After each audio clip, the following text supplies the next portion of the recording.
वावरात उगलेल्या काँग्रेसच्या आडव गवतापासून माझ्या मित्रांनी घेतलं तब्बल 5 लाखाचं उत्पन्न. चला तुम्हाला सांगतो कसं आणि काय. तर जय श्रीराम मित्रांनो, मी तुमचा अमल. तर स्वागत आहे तुमचं आपल्या पुन्हा एक नवीन आपल्या मराठी ब्लॉग मध्ये. शहरातली मंडळी दिवस उगले मॉर्निंग वॉकला जाते आणि आमच्या घरचे आम्हाला देते सकाळी सकाळी शेतात पाठवून. ते कसं आहे माहिती का, लोकांना नवसं करून पोरवायला झाले आणि इथं सोन्यासारखे आम्ही आमच्या घरच्यांना काडी मात्र किंमत नाही. किती बी काम करा शेतात ते एकच मानणार, आमचं पोरग कामच काही करीत नाही. आणि राहिला प्रश्न आता काँग्रेसच्या गवतापासून 5 लाखाचं उत्पन्न व्हायचा. 5 लाखाचं उत्पन्न जर झालं असतं तर आम्ही तिकडे जम्मू काश्मीर लडाख फिरलो असतो बोंबलत. इकडे काय आलं असतं शेतामध्ये सकाळी सकाळी औषधाची टाकी घेऊन.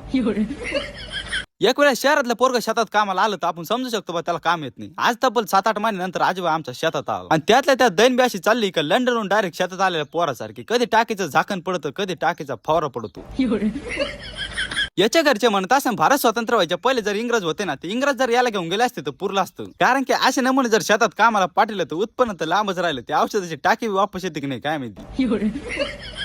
औषध तर मारणं झालं. आता आम्ही जातो आता घरी. तोपर्यंत तुम्ही करून टाका आपल्याला फॉलो. लवकरच भेटू आपल्या अशाच नवनवीन व्हिडिओ मध्ये. तोपर्यंत जय महाराष्ट्र.